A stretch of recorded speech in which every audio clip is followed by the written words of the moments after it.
This video is sponsored by Motion VFX. This is the Sony 16mm 1.8 wide-angle lens, and it is awesome. I've been doing photo video professionally, running my own business for over 10 years. And one thing's for sure, I love wide-angle lenses, and this lens just might be one of the best. Today we'll talk about the pros and the cons, put it to the test, and look at some real-world examples, all so that you can find out if it's the right lens for you. All right, so you're actually looking at a shot from the 16mm lens right now, and I think it looks pretty cool. But I do want to mention a quick disclaimer. Sony did send me this lens for review, but they did not pay me any money and I don't get to keep it. By the time you're watching this, I've already sent it back, and they have no say on anything I say in this video. However, this video does have a sponsor, and that's Motion VFX. More on that later. All right, so let's do a quick overview. For starters, this lens is full frame, it's super wide, it's super bright, it's super sharp, and it's super lightweight, small, and portable. The two things about this lens that make it super appealing are its field of view, 16mm is super wide, and its aperture, 1.8. It's super bright, lets in a ton of light, and gives you a ton of depth to get that dreamy look, which is really cool to see on a wide angle lens. It's a super premium feeling lens, but how does it look? Well, let's take a look at some examples. So I decided to bring this lens with me on my trip to Florida. I thought it would be fun to bring the lens and pair it with my A7C Mark II camera and do a lot of tripod shots. I just thought that would be fun, you know, set up the tripod shots and let the camera roll, walk around in frame a little bit, and just capture these big wide shots and some close-up details as well. And really just try to see how versatile is the lens, how good quality is the lens, how was it to use. And I've got to say, it was super fun to use. You're able to really bring the viewer into the shot, and you can easily document anything, whether you're pointing it at yourself or pointing it at your scene. In addition to it being super wide, it has a super minimum focusing distance, which makes it really versatile because you can get these fast wide shots in one moment, and then in the next moment, you can be getting a super close-up detail without ever having to change your lens. So even though it's a prime lens and it's this fixed focal length of wide, you can still get super close. And it really unlocks it even further when you pair it with a camera like the A7C II, where you can use full frame or crop sensor mode, because you can actually push that 16mm into something a little closer to a 24mm. Paired with clear image zoom, you can push it even further, and active steady shot pushes it again. Then you can use your minimum focus distance and you're able to get really wide shots to really close shots without having to change anything.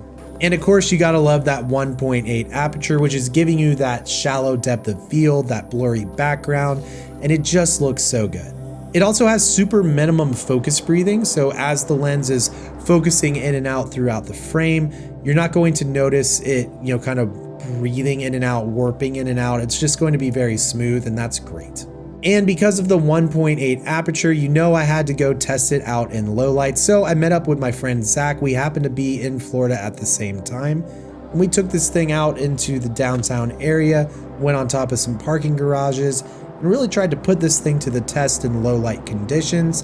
And I've got to say, I think it looks pretty awesome. It was really easy to use because of that 1.8 aperture, just letting in all of that light. I didn't have to push my ISO on the camera as high, so it didn't get as grainy. And yeah, it was just cool to use. I really enjoy the versatility that the 1.8 brings. You would think that this lens might be a little bit more limited because it's a prime, a fixed focal length, but because it has that 1.8 aperture, it actually is versatile in other ways, like low light. Now, one of the reasons I love shooting wide angle lenses is because it gives you a lot of flexibility in what you can do in the edit. And that's where today's sponsor comes in. Motion VFX is an incredible platform where I get all of my video effects for both my YouTube videos and my client work. They make awesome titles, transitions, overlays, add-ons, and more. Take this shot from the 16mm lens, for example. It's just a wide shot on a tripod, but by adding in some Motion VFX magic, I can completely transform the shot. We'll add a letterbox, some camera movement, a color grade, a filmic overlay, and some text effects. And boom, we have completely transformed this shot, all with super easy, fast to use drag and drop plugins. I've been using Motion VFX for years, even way back before I started my YouTube channel, and I absolutely love that I get to partner with them on this video today. They make plugin effects for Final Cut Pro, DaVinci, and even Premiere Pro. And they are constantly coming out with new products, including their brand new in-film look Motion Blur AI. It's high quality effects that are easy to use. You can check it out at the link in the description below. All right, so now let's talk about the cons, and really there's not that much to talk about. I don't really see much faults with this lens. The only big issue I have, the major drawback to getting this lens, actually has nothing to do with this lens. It has everything to do with this lens, the Sony 11mm 1.8. Now this is a crop sensor lens. It's not even full frame, but you can use this on cameras like the A7C II that have that crop sensor mode. And this basically becomes a 16mm 1.8 lens, except it's smaller, it's lighter, it's cheaper, and it has a few little hidden creative looks in it as well.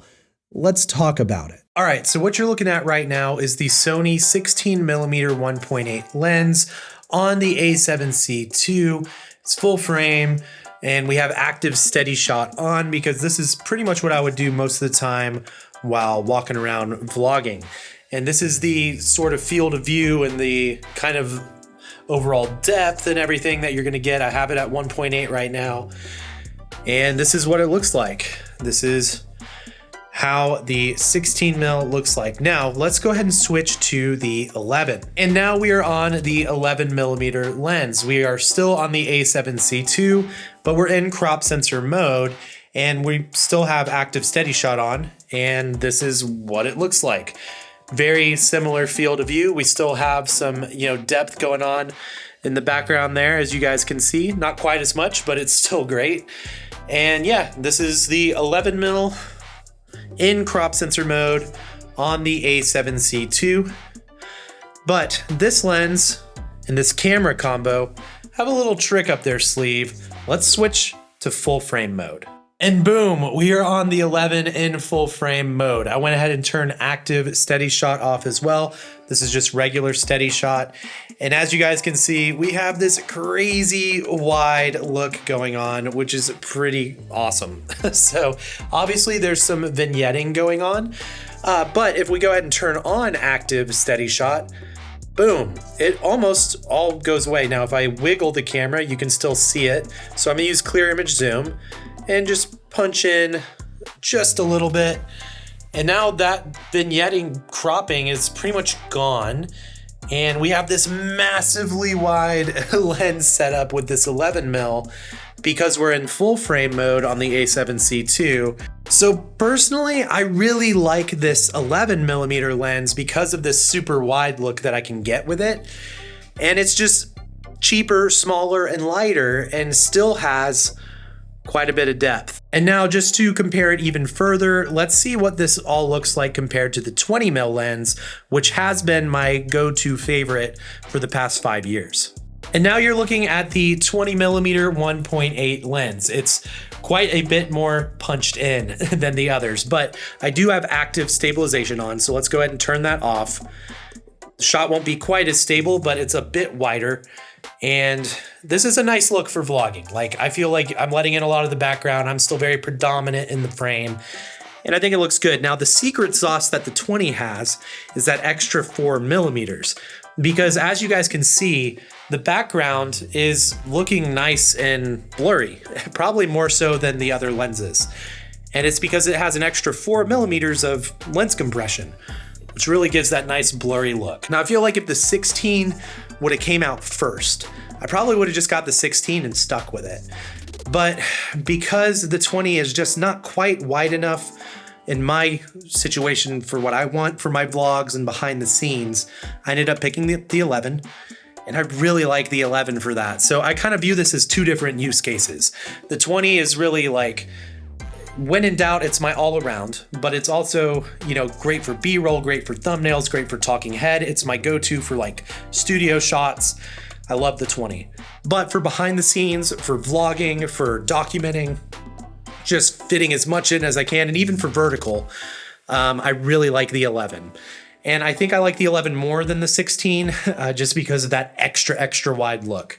So hopefully that makes sense. Ultimately, the 16mm lens definitely has a little bit better image quality, but the 11mm has that extra width in full frame mode while being lighter and smaller. Here are some example comparison shots. You'll start to notice the extra depth you get on the 16mm. It has a little bit more of that 3D pop look to it, and for that reason, you may find it more worth the money. I could see it being super useful for photo video freelancers. If you are shooting real estate or weddings or music videos or client work and want to maintain the most premium look, I think the 16mm is a great way to get it. Whereas I feel that content creators would be more likely to go for the 11mm because it's nearly identical but smaller and easier to bring with you. Ultimately though, I really do like the look of the 16mm and prefer it when looking side by side in most cases. You just have to remember that the 11mm gives you that extra wide option in full frame mode. And it still looks great on its own, especially when you aren't sitting here